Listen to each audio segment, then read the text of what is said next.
And we're back. The Marchand and Ourand Sports Media Podcast. I'm Andrew Marchand, sports media columnist for the New York Post. He's John Ourand, the media reporter for the Sports Business Journal. And John, so much to talk about.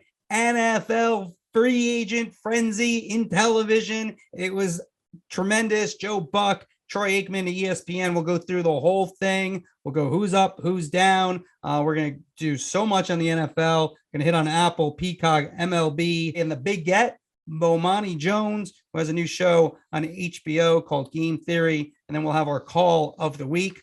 John, let's get right to it. Who's up, who's down?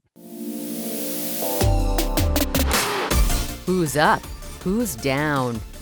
Why don't you lead us off, Andrew? Who do you have as up? Jimmy Pitaro, the chairman of ESPN. He brings in Joe Buck. He brings in Troy Aikman.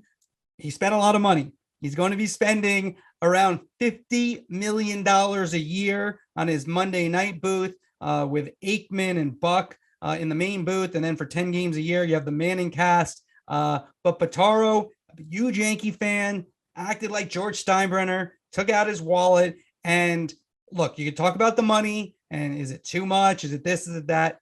Bottom line is ESPN has had a glaring hole in that Monday night booth since it let Mike Tirico leave for NBC. And they haven't been able to figure it out. And now they have flex schedules coming. They think they'll have a better schedule. They finally made the NFL happy. So I have Jimmy Pitaro on the way up. My who's up? Mark Evans. Mark is a top ad sales guy for Fox Sports, and he's going to find that he's not going to lose $1, not $1 for losing Joe Buck and Troy Aikman to ESPN. But I'm giving him a who's up, not because of that, but because of what happens off the field. The NFC, it looked like it was on a downswing, and Fox is heading into a Super Bowl year. NFC, it still has the biggest markets. It's still going to get the biggest ratings, but the most TV-friendly young quarterbacks, they're all in the AFC. Mahomes, Burrow, Josh Allen, Lamar Jackson. But in the span of a week, Evans heard that Aaron Rodgers is staying with Green Bay. He heard that Tom Brady is coming back to Tampa Bay. And all of a sudden, Evans' job, which is to sell ads around this NFC package, I don't want to say it got easier, but it certainly became a lot more lucrative for him. Yeah, one other thing with that, and we get into it a little bit later, but in the broadcast marketplace, Amazon streaming service, that's different. So there is a little bit less. I think Fox thinks this. There's a little less inventory out there in terms of broadcast television. So rates could go up. So they might not have Joe Buck. They might not have Troy Aikman, but they'll save a lot of money there and they'll gain some perhaps, especially with better matchups with Rodgers and Brady back. Let's move to who's down. And I'm going to stay with quarterbacks. Drew Brees. You say, well, what did Drew Brees do? I mean, leave him alone. Well, he came out and signed early before his final season with the Saints. He signed on with NBC, the thought being that he would replace Chris Collinsworth potentially. Now, NBC this year, they signed Collinsworth to a $12.5 million contract, a bargain basement contract. Just kidding. $12.5 million is so much money, but still it's not the 18.5 that Aikman is getting and the 18 million that Romo has.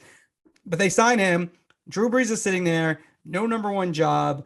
Amazon is going to go with Herb Street. It's not going to be Drew Brees there. And then, look, is there a chance he could end up in the Fox mix? There'll be a lot of hurdles. I don't think they would go Drew Brees over Greg Olsen at number one chair, but I feel like Drew Brees could have really done much better, could be making much more money, and I think he wants to do games and could be a number one analyst if he didn't have this terrible playoff game. Now, again, I don't think it's out of the question that he'll be in consideration to Fox, and that could switch this who's down. But right now I got him as a who's down because of how his post-playing career has been managed. Yeah, I still think he has a potential to be a number one. It's just not going to happen like it did for Tony Romo. It's not going to happen overnight. It's going to take several years of seasoning. My who's down? Surprise, surprise, Andrew. I'm going to do another Sinclair executive this week, but it's not going to be Chris Ripley. This time it's Jeff Genthner, who runs Bally Sports South, which holds the rights to the Atlanta Braves. So here's the good news for Genthner. Baseball is back, and the Braves are the defending champions. That should be great for the RSN that holds the rights to the team. The Braves have made the playoffs for 4 straight years. They're a good team and they have a good fan base. But the bad news, it looks almost certain that they're not going to be able to keep their most popular player in Freddie Freeman. Fans are upset. TV ratings almost certainly are going to drop. And this is not what you want going into the season if you hold the rights. As an Orioles fan who supports a team that has lost about 110 games the last 3 full seasons, I feel for Gensner. All right. They did pick up Olsen, younger, also Atlanta, local like Freddie Freeman. So that might work out. I do think, look, this is not going to turn into a baseball podcast. I don't know. These 7-year deals for 32-year-olds aren't really the smartest. If that's what Freddie Freeman ends up getting, those don't generally work out, especially on the back end. Oh my God, Andrew, Liberty can afford it. Liberty owns the Braves. You're right. They can afford it. Forgetting the money part of it, it's just what's the smart move? Like, should the Cardinals had signed Albert Pujols? All right. Well, listen, we can talk. We should get Joe Buck on to talk about this stuff. He used to be a baseball Joe Buck gave announcer. up baseball though, apparently, right? He used to be a baseball. He's done with baseball. All right, let's get into it. You ready? Topic 1. NFL TV free agent frenzy. We've been so excited to speak about this and report on it, and it's been fun. Andrew, there are so many tentacles that to this story. It's all coming to a head right now. Let's start with the biggest story. Joe Buck, Troy Aikman, the number 1 team for Fox going on for the past decade. They're now over at ESPN. Why did ESPN make this move? Number 1, the NFL has been on them to improve their booth. All right. That's the first thing. They feel as if by getting Aikman, by getting Buck, they're going to get better games. If you look at the last contract the NFL just did with ESPN, there's going to be flex scheduling coming into play in 2 years. Not this season, but the following season. So that's number 1. For number 1, let me interrupt you for a second, because this is what I just can't understand about ESPN. They have not been able to solve the NFL booth. That's plainly obvious. They have the best, probably 4 booths in college football. Their at-game announcers for the NBA are doing well. They clearly know how to get good announcers and how to grow them. Why would they have to poach and pay so much for 2 guys instead of having somebody come through the system? I mean, they tried to go through the system. It didn't. Here's the mistake that they made. NFL is different than college. When they went with Joe Tessitore, he'd never done an NFL game. Steve Levy had never done an NFL game. The only thing I would say, I had Pitaro, who was up. He kind of got the process wrong. It's worked out for him because he did get Joe Buck, but I would have gotten the play-by-play guy first. That's where you kind of build these broadcasts, because the play-by-play guys are the ones who can make that analyst better and make the analyst work. It's not always the case, but generally speaking, it's the play-by-play guy that can really elevate somebody. Sometimes you have people who don't even need the play-by-play person to do that. But regardless, he got Aikman, he got Buck, and he got both. Using the college guys, it just didn't work. Levy is a very good host. Is he a guy could I see putting on NFL Countdown one day as a host? I could see that. He's already their main hockey host. He's a good play-by-play, doing the 3rd college game. He's good enough for that. But Monday Night Football, there's more focus. Even on Buck and Aikman, there's going to be more focus. Those guys it's going to be different than Sunday night. This deal happened quickly. Pitaro struck quickly, and this wasn't something that looked like it was going to happen, until relatively recently. There's going to be more focus on Aikman and Buck on Monday night, but the Manning cast is still there. As a fan, I'm still going to be watching the Manning cast. I'm still going to be seeing who they have as guests. I thought last year with the booth that ESPN had, which again, we both know that the NFL had been talking to ESPN about improving the quality of it. On social media, people loved the booth because they were watching the Manning cast. It created a buzz. You're still going to have that there, creating a buzz from some hardcore fans that for watching the last game of a weekend for the NFL. You will, but it's only 10 games. And I think this is kind of an outside factor. I haven't been told this specifically, but I do think when you look at Peyton Manning, you have to wonder, will he be doing the Manning cast forever? Right. I think Denver's ownership situation is in flux. They're going to have new owners. I think there's a relatively good chance that Peyton Manning might be the one, depending on who wins the ownership, which group wins it. He could be running that organization. He definitely wants to be involved in the NFL, either at an ownership level or a president level. So I do think there's some protection there. And then the idea that he was ever going to do games, he was never going to do games. And like that was not something that was going to be on the radar. And so when was this opportunity to get a sure thing going to be out there? You could have gone and tried to get Ein Eagle or Kevin Burkhardt, and I think that could have worked for ESPN. Like that was like kind of the misnomer throughout this whole thing. They didn't like. There's always like this. Well, only these 4 or 5 people. The people who can do it's a little bit larger. I think Burkhardt's in there. I think Ein Eagle's in there, and there's a couple others who I think are on the rise who could do those type of booths. But they just kept putting out booths that just weren't up to the level that they needed. Just technically up to the level. And look, I don't want to bemoan the part. I wrote it at the time when they first announced it. I mean, the Tessitore, Booger McFarland in a cart, Jason Witten booth. I mean, that one from the go just didn't make much sense. And the hype they put around it just didn't make any sense. Levy, Greasy, Riddick wasn't bad. It just didn't stick out enough and wasn't great. And so when you look at where the schedule is going, if you're told the NFL in negotiations that we're going to have a top booth, then this was their chance to say, we can have one of the best booths. We can get over with. Yes, it's going to cost a lot of money, but they're already spending so much. Again, I don't know if I buy this. This is like, I hear this from like executives and TV people now. This is agent talk. Well, you're already spending $170 million per game. What's another, $2 million per game, and then it adds up to now $50 million.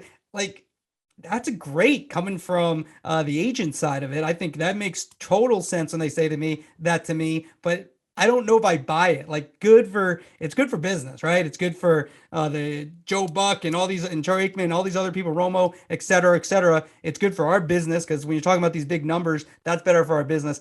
I don't know if I necessarily buy, well, they should make this much just because of that, but good for them. But I'm not sure if I buy it just because the to own the games costs so much. No, I interviewed David Hill for SBJ Media newsletter, fully expecting him to bash the deal, the ESPN deal, because he had a career of bashing ESPN. So I thought that he'd be able to do that. And I like those tabloid instincts. Let me get Hill on to bash the ESPN. Very good, John. Well, you can send your resume to Christopher Shaw, our sports editor, and we'll see what we can do for you. Yeah, well, guess what? He did not bash ESPN. He talked about how there are so few play-by-play analysts who are really the cream of the cream that are out there. And if you're able to get one. It harkens back to 1994. I'm going to sound like an old guy, but when Fox got the NFL, he paid Madden $8 million a year in 1994, which is still a high number for today. But at that time, it was incredible because he saw something in Madden, and he still sees that same thing in Aikman and in Collinsworth and in Romo and Buck. Another factor you have to think about with this whole thing is that this didn't happen till late. Okay. So Aikman looked as if he was going to Amazon and Fox. That was almost a done deal. They were negotiating and up to the Super Bowl, and that was very close to happening. And Aikman would have stayed with Buck in the afternoons and then done Amazon with Al Michaels as well. And maybe he would have split the games. I don't know exactly how that would have totally worked, but that was almost done. Pitaro comes in late, realizes he can get Aikman and then also maybe Joe Buck. And if he doesn't get Joe Buck, he would have got Al Michaels most likely on a 3-year deal, I think, because Michaels would have returned, worked with Aikman, better games. Again, that's not guaranteed that would have happened. From what I understand, Amazon is going to pay Al Michaels tremendous money. We're talking about Buck making 5 years, $75 million. Al might be getting more than that, not 5 years, but the yearly salary is in that range, if not more. Only a 3-year deal with Amazon. Still, he's close to signing half-yard line there. So then that happens late, and Fox did right by Buck, letting him out. He's gonna make, I don't know if twice as much, but he's not twice as much, but a lot more money. This would have been $8 last year doing baseball. he would have done this year. And then I think he would have been off baseball after this year, regardless if he had stayed at Fox or not. So that was coming to an end. So it's 24 years instead of that nice number of 25 for Buck on baseball. He's going to probably produce ESPN Plus stuff, maybe some documentaries. He can work with his wife, Michelle, who also works at ESPN. She just re-signed last year. If that doesn't happen, I don't think this plays out the way it does. If she wasn't still at ESPN, now it's a family affair for them. I think that's a big factor. So you could see why that worked out for Buck and why it worked out for ESPN as well. Here's another interesting aspect to me is in 2013, Fox was launching FS1. NBC was trying to build up NBCSN. And there was a rush for talent. And all of a sudden, across sports media, on-air personalities, and we just saw this huge increase. And ESPN, for the past 5 years, has been trying to get those salaries to come back. They've been letting go of people. They've been renegotiating deals. And now all of a sudden, with one swoop, we're going to have two of the highest paid booth announcers in the NFL. If I'm Chris Fowler, I'm all of a sudden I'm calling play-by-play for the college football championship. Like, how soon is it going to take me to go in and make an ask going up that high? Marchand and Ourand Sports Media Podcast has a huge crack staff of researchers, and they dug up this quote when ESPN lost Tom Rinaldi to Fox. Stephanie Drewley, one of their top executives, said, I got it right here, people watching on YouTube, "We're proud of the work we've done with Tom through the years. He's an award-winning storyteller and skilled reporter, and we wish him continued success. While we're disappointed to see Tom move on, the moment we find ourselves in demands an even more disciplined approach to our business. We are blessed with an exceptional group of storytellers who will lead us forward." The key word there is disciplined, Andrew, right? Yeah. Well, there's been a lot of talk. Now, I brought that up. Okay, crack staff brought it up really, but I will say this: different circumstances calls for different wallets. But look, I said this last week. I do feel for when people are going to be asking for $15,000 extra, and they're like, "We got no money." Like, you can't. Let's just say no. Don't tell anybody you have no money. Okay, don't tell us you have no money. Just if you're gonna nickel and dime people, and then all of a sudden you have an extra. Let's see if Buck's getting 15, 18, $33.5 million just laying around. They're going to do that with Skip Bayless too. They're going to spend a lot with him. So look, I don't really actually begrudge them. They have a business to run, and they got to decide where they think they should spend their money, of course. But they have just tried to be a little more disciplined. They go for, these are big names. It's the NFL. And if you're going to invest in something, to me, the NFL is something you want to invest. It's important to the NFL. And so even though you give them billions of dollars, you still have to do what's important to the NFL, which is such an amazing thing that the NFL has going on. The idea that this isn't necessarily discipline in terms of spending. So I almost today gave my Who's Up honor. It's an honor, right? It's the biggest honor in sports media. It's better if you ask Joe Buck or Troy Aikman, would you rather have $15 or $18 million or a Who's Up? They take the $15 or $18 million. But but it is an honor. What if it was $5 or $8? Maybe they'd rather have the Who's Up. I still think they take the $5 or $8. Yeah, actually, I would take the $5 or $8, definitely. I almost gave my Who's Up to Eric Shanks because he just saved how much? It's a $30 million booth now, and what was it beforehand? He just saved about $20 million a year. This is a question I get all the time from friends. The booth doesn't increase ratings. Ad sales are going to not see a hit at all for Fox, especially in a year. Like, I know that they're getting pressure from the NFL, but why pay this for something that doesn't increase ratings? Yeah, well, look, I think ESPN's going to argue that their games are better. Like, we might not hear fully from Aikman and Buck until the NFL schedule comes out in terms of like a conference call or whatever from ESPN, because I think that they'll try to, link those two things together. I think that's will be ESPN's theme in terms of why this makes sense.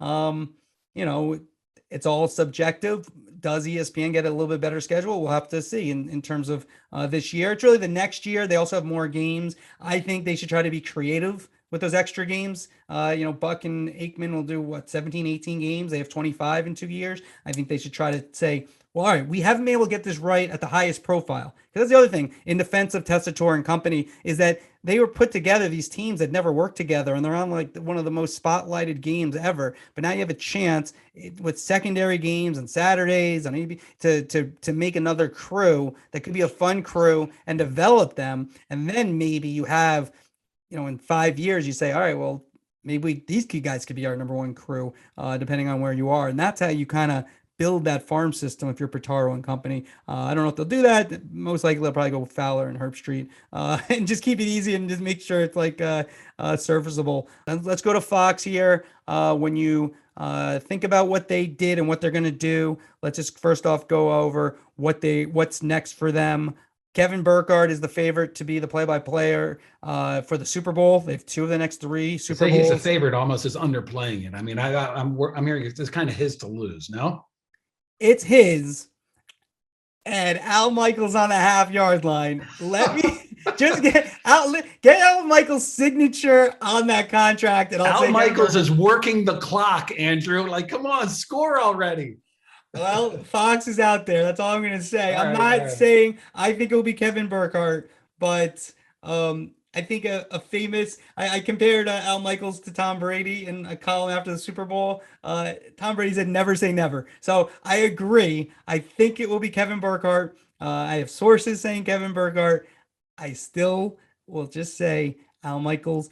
Again, as we're recording, is on the half-yard line. Maybe by the time you're listening by the weekend or whatever, maybe it's already signed. Maybe everything's done. Very possible that it is. I've reported Kevin Burkhardt. So Fox is down to those 2 play-by-play. Most likely Burkhardt, a small possibility of Michaels. What about the analysts? What are they looking at there? Greg Olson, podcast guest, Greg Olson? That's, I think, a requirement if you have to be a podcast guest on the Marchand Ourand Sports Media Podcast to have a chance. So Bomani Jones is now in contention. Yeah, go Greg Olson. It's not. I don't think he's a guarantee, but he's the leading candidate. I think they will first get the play-by-play done, most likely Burkhardt, and then they will work on the analyst. We mentioned Breeze earlier. I don't think so, but I wouldn't totally rule him out. I think they're gonna look far. I think they would have tried to talk to Brady if he hadn't come back. I don't know if they weren't going to spend on Troy Aikman at that number. I don't know if you're going to hire for Tom Brady, maybe, but that's not going to happen obviously now. I think they'll try to be creative. It's a Super Bowl year. I think you want some experience, and so I think likely it helps them that it's Burkhardt for Greg Olson. If it is Burkhardt, that's where they likely go. And then that number 2 position will be interesting to see. You could promote Adam Amin to that 2 slot. He's good. You have Gus Johnson on college. Do you move him over to the NFL? And then Amin to college? That's something you could consider. So that the number 2 spot to me is very interesting. A little maybe everyone focuses on the number 1. That's going to go mainstream, more sports media geekdom. That number 2 slot, what they do there might even be more interesting. I know this is the NFL free agent pod, but real quick, baseball in October on Fox. It'd be very surprising if it's not Joe Davis. They like Adam Amin as well, who's in-house. They like Dan Schulman, who has another year on his contract with ESPN, where he does the radio. He doesn't do any other baseball for them, does the Toronto Blue Jays. But that doesn't look like it's going to happen. They also like Matt Vasgersian, but I think it's going to be Joe Davis. I'd be surprised if it's not.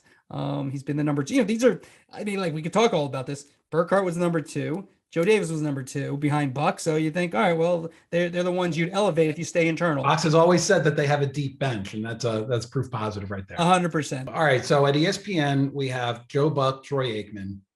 At Fox, we have Kevin Burkhardt and possibly Greg Olson. We'll see what happens with that. CBS, we have Nance and Romo. Obviously, nothing's happening with them.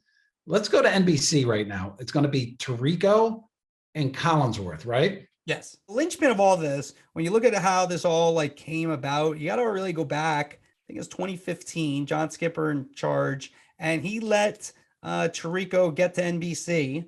Tirico wanted to do a Super Bowl. He's waited forever, apprenticeship under Al Michaels. And even though he was the Monday Night Football number 1. But since then, they had McDonough. McDonough and John Gruden didn't work together. And then after that, they, tried all kinds of, with the Tessitore group. and then the Levy Group. But that's where NBC came in. They got Chirico to host the Olympics to succeed Costas, and then Al Michaels, I don't think really wanted to leave NBC in terms of that role, but Chirico has been in the on deck circle, and so he gets that spot. And then Collinsworth, I do think there is a chance if Breeze had really knocked it out of the park, he would have been the analyst, and they would have moved on from Collinsworth. But instead, Breeze doesn't do as well. They got Breeze with the thought maybe he could be the number one, and now it's going to be Collinsworth with a new contract, $12.5 million for Collinsworth, which is a great amount of money to call football for 5 months a year, but it's not the 18 and 18.5 million that Romo and Aikman are getting. It's going to be fun to evaluate it all and see who got it right, who got it wrong, and as we go into next season, because that will be a big topic of conversation in terms of the new booths.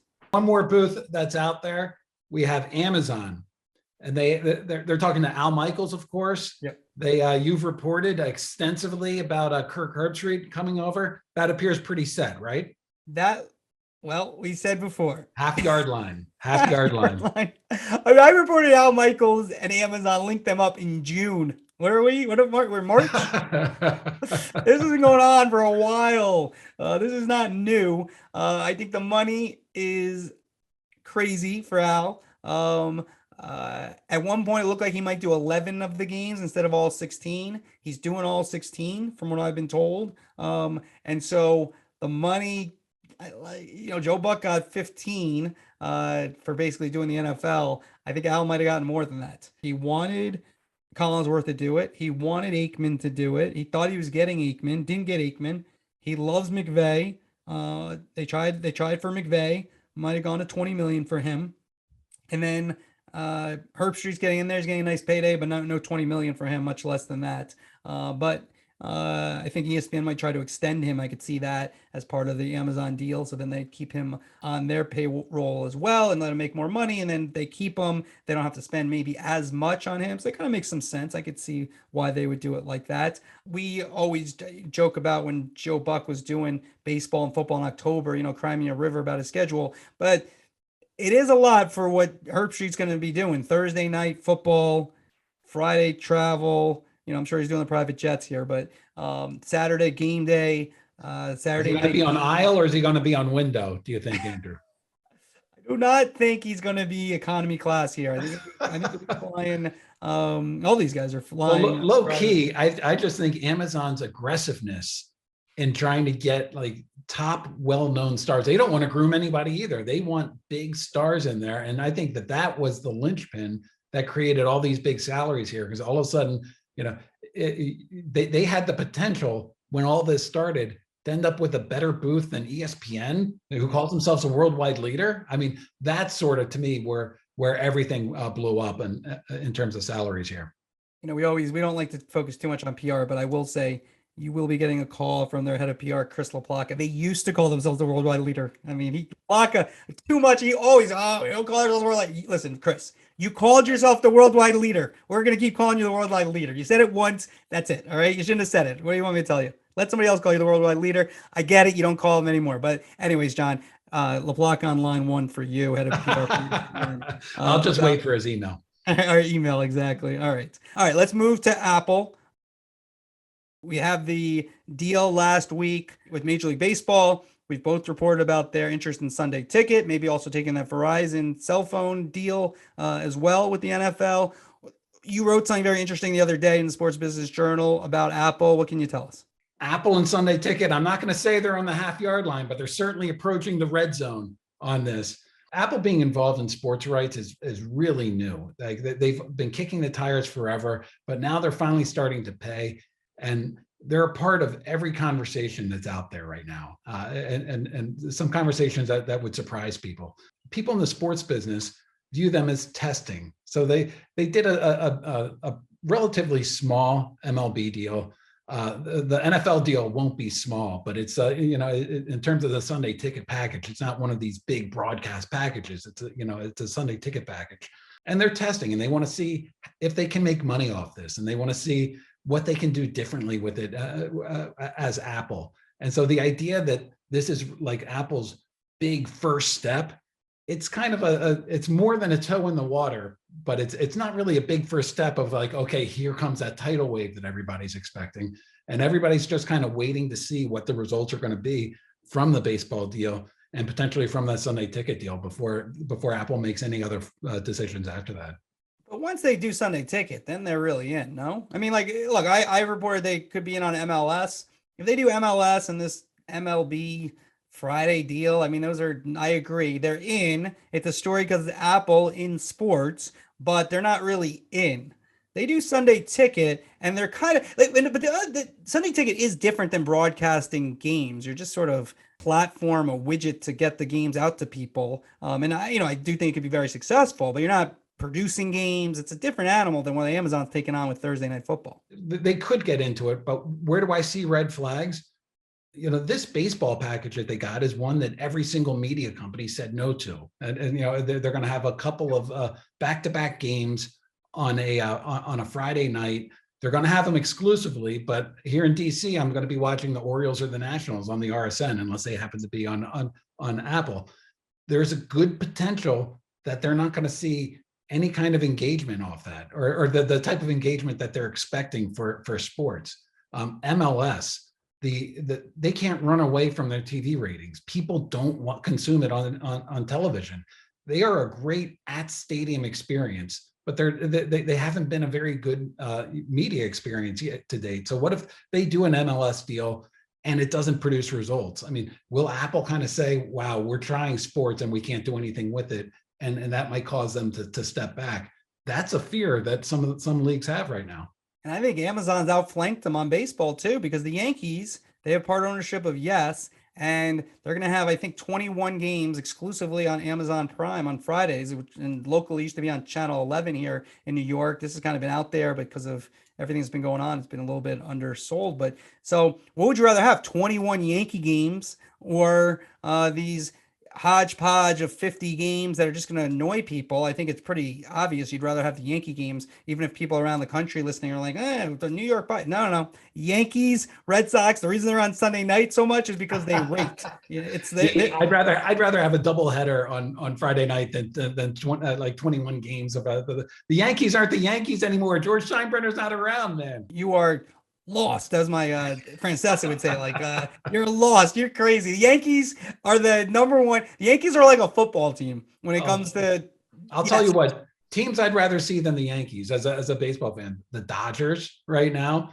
the Giants. I think it's a total East Coast bias that you have. Well, I think Amazon, I wouldn't be shocked if they try to do more of these type of deals with the bigger teams and try to get in that way. Yeah, but the Yankees have the name brand. You could say whatever you want. They're not the Yankees. I mean, they have Aaron Judge. You're not wrong. I mean, those teams are better. It's just not how baseball works. The Yankees are the Cowboys of baseball, and they're still good. Like, I mean, the idea that they're not good. I mean, they make the playoffs every year. They've had a winning record for more than a quarter century. Let's move on to stay with baseball, and let's go to Peacock, which is on the cusp of signing a really unique deal where they're going to have exclusive games that start potentially Sunday mornings at like 11:30 or Sunday mornings at noon, at least an hour and a half before the traditional 1 o'clock start time. What do you think of that? Well, number one, let me start the positive. I think very smart. Let me start with the positive. Okay, I can start with the positive. See, we're journalists. Our default is negative. Yeah, well, I said, let me start. I actually really like it in terms of the creativity. You carve out that window. I don't think it really will have much of an impact, but I like the creativity in terms of like, how can we do this differently? How can we do this a little smarter? They've seen the window that they created with Premier League, with soccer, because of the time difference in England as compared to here. Everyone's watched what Fox has done smartly with making noon their own window in terms of college football and making it important. That was really smart and creative. And so they said, okay, they're looking at things that have worked. And how can we make this local sport a little bit more palatable for a national audience? And I do think there are some passionate baseball people who really will like the 11 o'clock aspect of it. I will tell you people who will not like it. the players. They will not like the 11 o'clock or 11:30 games. They took greenies out of the sport a few years ago. So if you watch, it's a little bit different. We're not allowed to use the caffeinated stuff in the morning. That's changed the night game, day game after a night game. Maybe have day games on Saturday when you have these 11 o'clock, 11:30 starts. But I don't think that the players will love it. But again, not a good creative idea by NBC, Peacock, and Major League Baseball. Yeah, I'm not sure if it's fan friendly. I think that it works for NBC. I understand NBC's strategy around this. They're trying to build up Peacock, and the typical baseball fan who's an older fan, they're not streaming right now. How can you get a good subset of those fans to start subscribing to Peacock? You put their teams on there. Somebody's lazing around on a Sunday morning, they're reading the morning paper because that's what that demo does, and all of a sudden they want to go in and start to watch a game on Peacock. This is not about ratings, and it's not about sort of going national. It's just about getting a bunch of people that wouldn't have normally subscribed to the Peacock streaming service to subscribe. And if you listen to Jeff Shell or to anybody running NBC right now, once you get one person in, they start to go to watch Saturday Night Live, or they'll find a movie, and they start to sample all these other genres within Peacock. And that's where Peacock starts to make money. And for baseball, to me, you want to have more relationship with these big companies because, 8 years get here quick, or 6 years, 7 years get here quicker than you think. And they'll be doing new deals before you know it. And so, you get a taste. Apple likes it. Peacock, NBC says, you know what, we want the World Series. Fox has had it forever. These things change. And so maybe that's worth it for us. And so the more relationships you have, the more personal they are, the better chance that maybe they can grow into even something more. All right, John, the big get this week, Bomani Jones. Bomani has started a new show on HBO, Game Theory. He also has his podcast for ESPN, The Right Time with Bomani Jones. Bomani, first off, thanks for joining us, number one. Number two is, look, we know it here. Everybody wants to cover sports media. First episode, you came strong with Stephen A. Smith as your guest, informative interview with Stephen A. But I like the choice going with some sports media to begin your first show. Yeah, there were a couple reasons why we did it. One, Stephen A. is like the biggest dude in my industry. There's no way around it. It's not even something that I think people should say begrudgingly at this point. Like, it's transparent and it's obvious. And also, I can't ignore that, like, as a younger, well, I guess at this point I ain't that young. I'm younger than him. But like, as a, relatively younger Black person in this industry, he's a trailblazer, right? Like, I don't know how likely it is that I could be in the position to do some of the things I've done if not for how it went when he first got to ESPN in the middle part of the aughts, So I thought that it would be fitting to do that, but also I did realize that there are lots of interesting things about him that people wouldn't know. Like, we have so much stuff that we weren't able to put in there that was absolutely fascinating about him. What was the best thing you could get in there? We talked to him about the time period between when ESPN did not renew him in 2009 and he kind of reemerged in 2012, and him just kind of talking about the self-assessment that he had to do in that time, and, feeling like he had been blackballed in the grind that he had to get back up. Like, I think that Stephen A. is a bit more self-aware than people give him credit for being, and that was really on display when we talked to him, and it was kind of him for taking the time. Bomani, I want to go back early. You have a career that I'm fascinated by. You're the son of not one, but two college professors. You have a master's in politics, economics, and business. You are working on a doctorate, but now you make fun of Bobby Hurley's shorts. Like, what I want to know about you is, like, how did that conversation go with your parents when you were telling them, I think I want to try this sports thing? The conversation with them in college, because I started freelancing as a senior in college. And so I had started doing that. And that was kind of always the plan, was to write. And then I realized I just had a terrible misunderstanding of how much freelance writers got paid.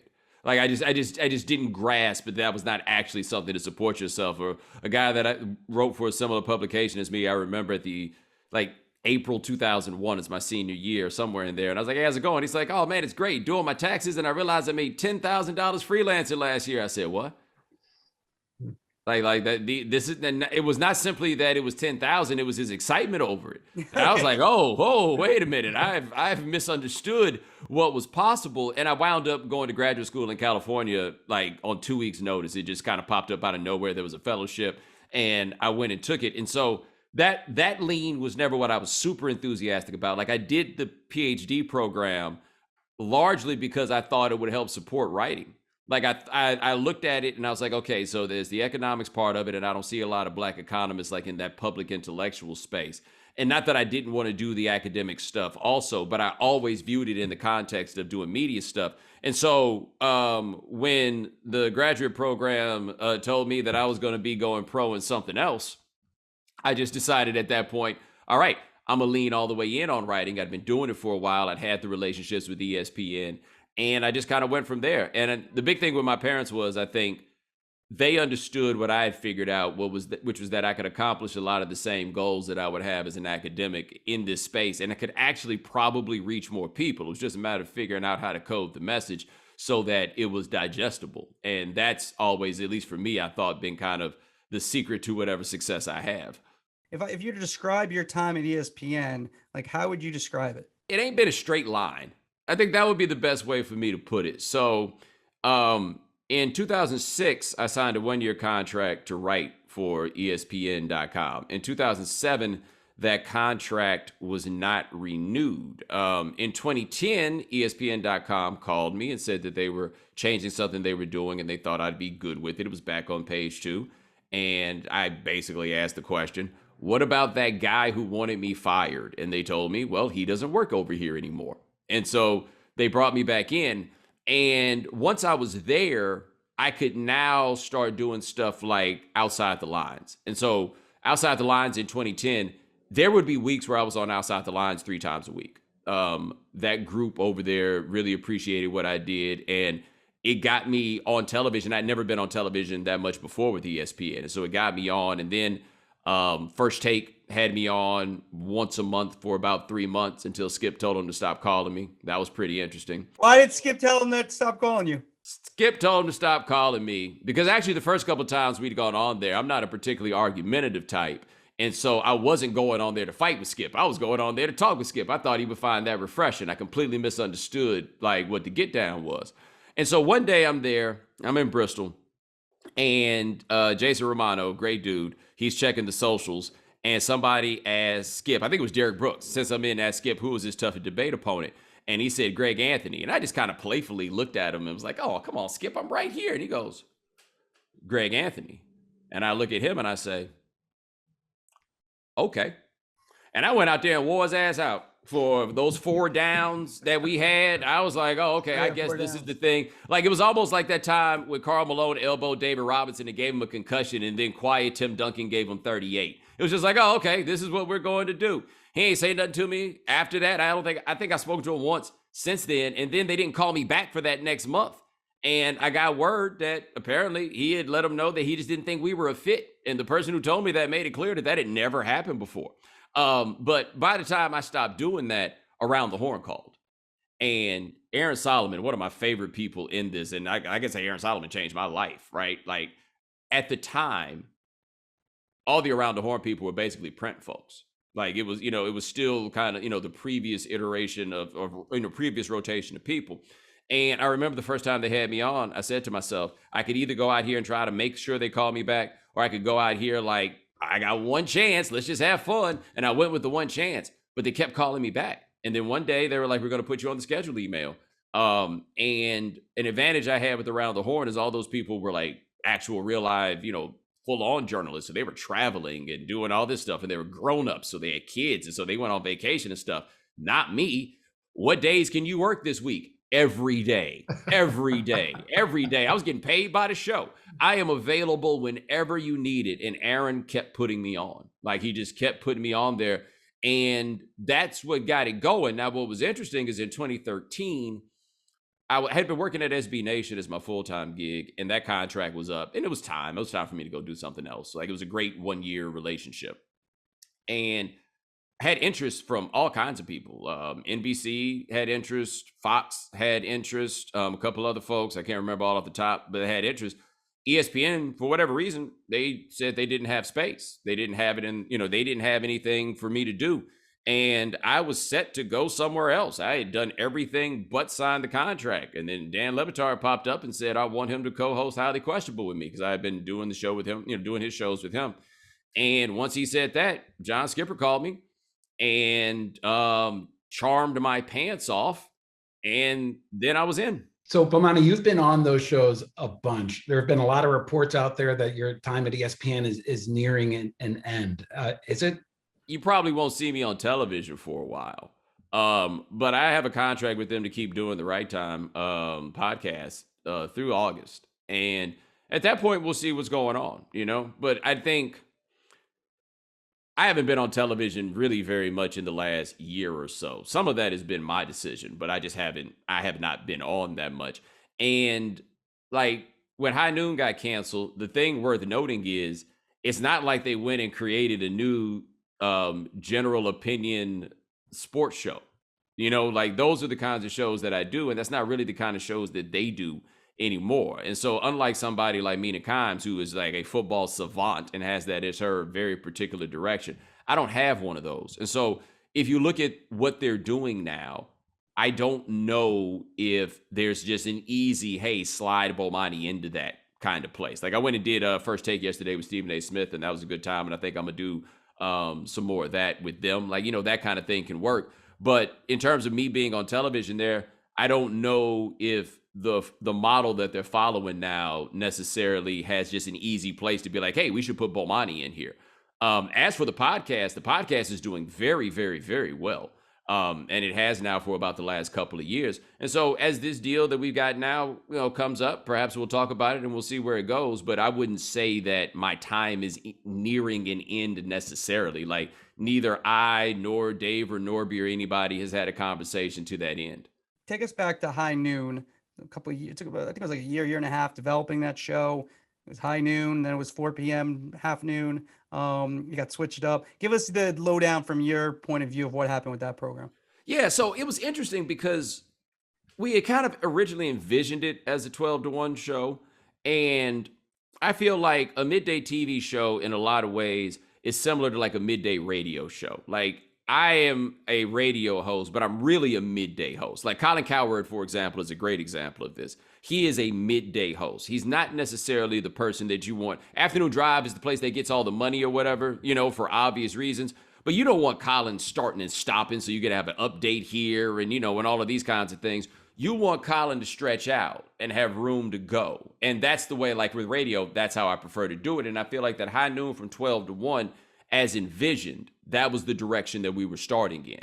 After that, we moved to 4. And I always found it interesting because so many people who call themselves like covering sports media just don't know anything, right? They just like watching people on television. And so somehow the thought was, oh, the show's not working. So now they're shortening it to a half hour and they're moving it to a different time. Nah, what wound up happening was they had a hole at 4 o'clock and they felt like this show was a good fit to go into the other shows produced by the same group and at a time that would have a larger audience. So they moved us to 4 o'clock. That was actually about the confidence in the show rather than any apprehension that they had about it being at 12 o'clock.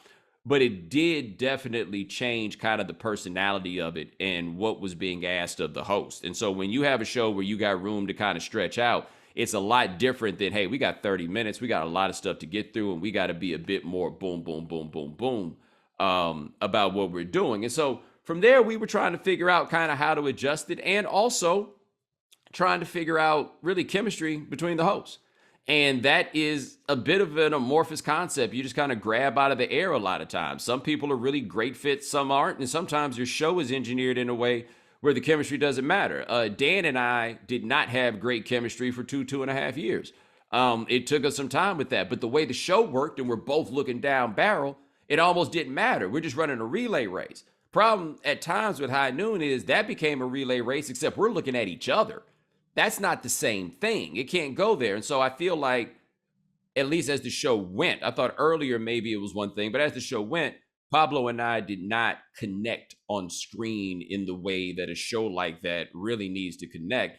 And the sauce for the formula that Eric has for creating these shows necessitates that you have that level of chemistry. And we just didn't. That part is not necessarily anybody's fault, but it's just what it is. Now, how would you compare John Skipper's ESPN to Jimmy Pitaro's ESPN?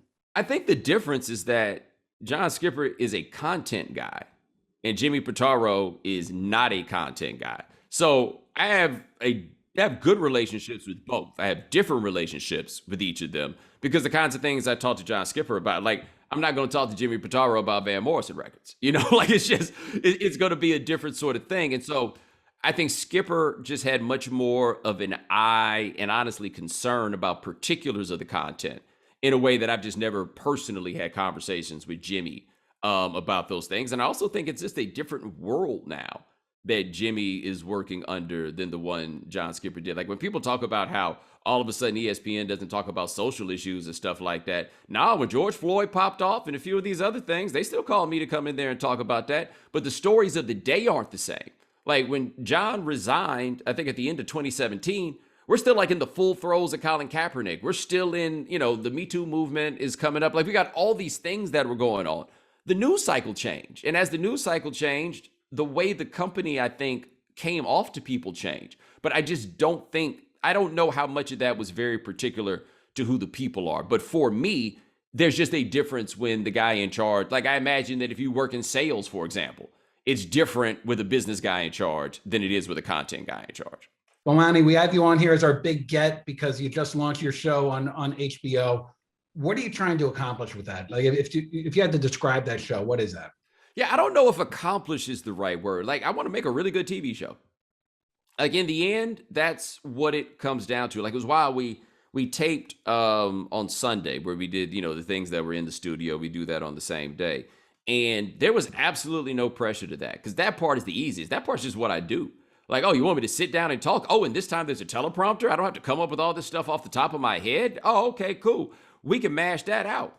And I knew walking into episode 1, and not everybody gonna agree, and that's fine, but I knew we had a good show.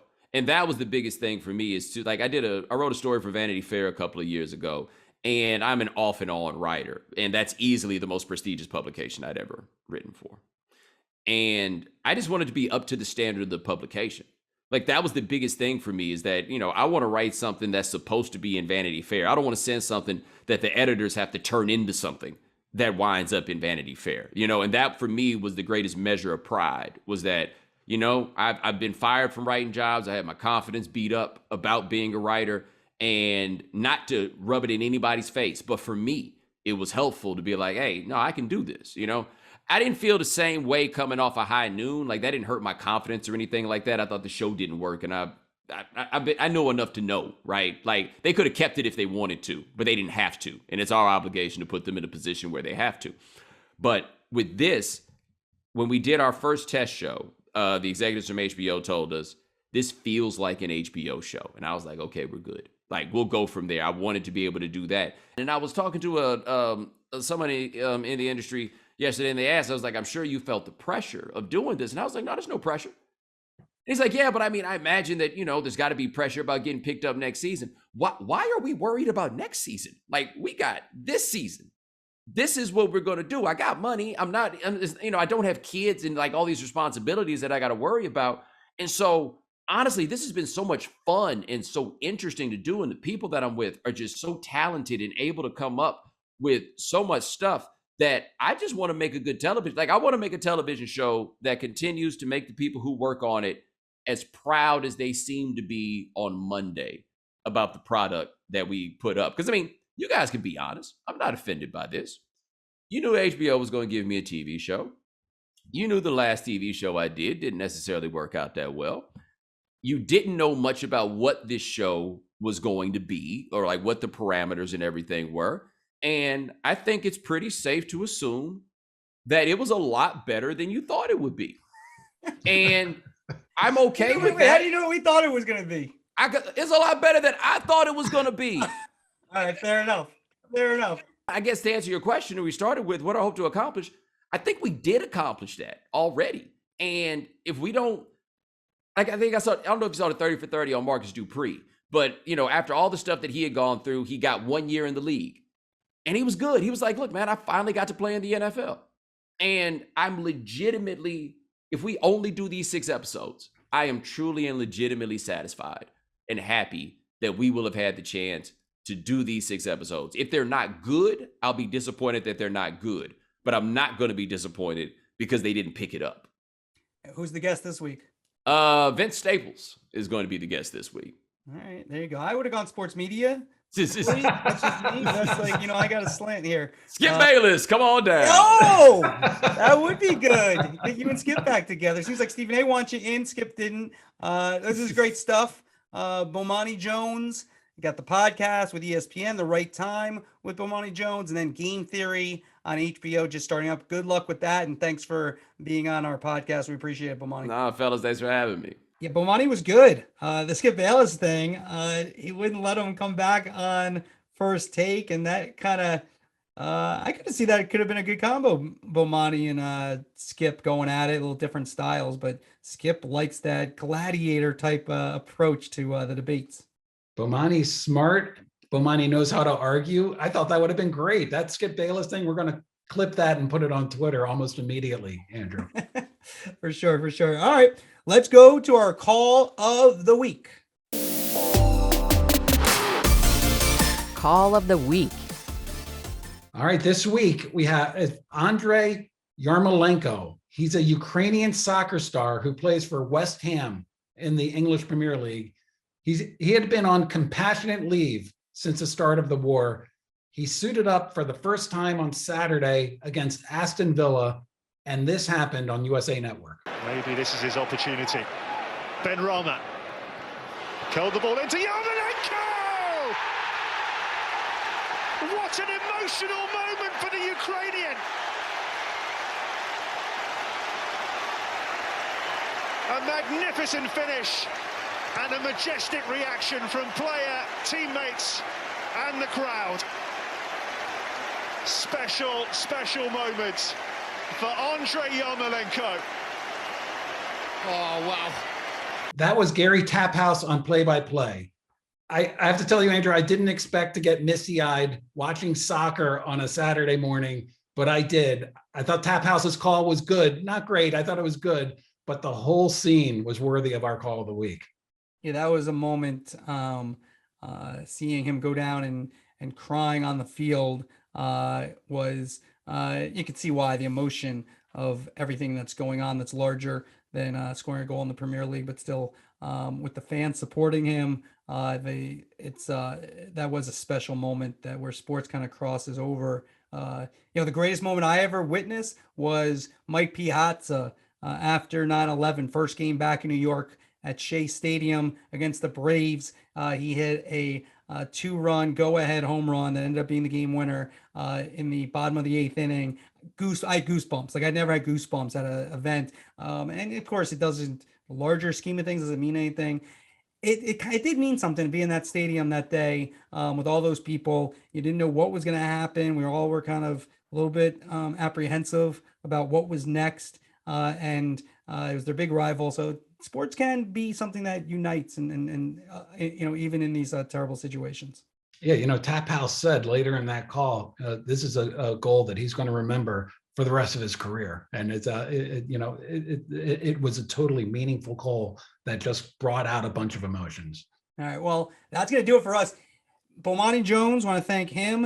HBO, Game Theories, his new show. Want to thank him for joining us.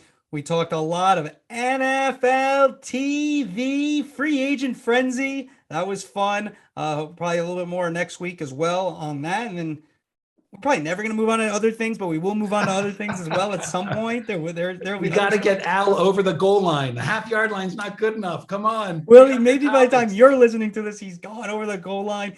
Will they give it to Marchand Lynch? They're going to have Marchand Lynch at Amazon. They got to hand it to Marchand Lynch, but he's going to be part of their broadcast. Don't throw it. Don't throw it. Don't throw it. It'll be an interception.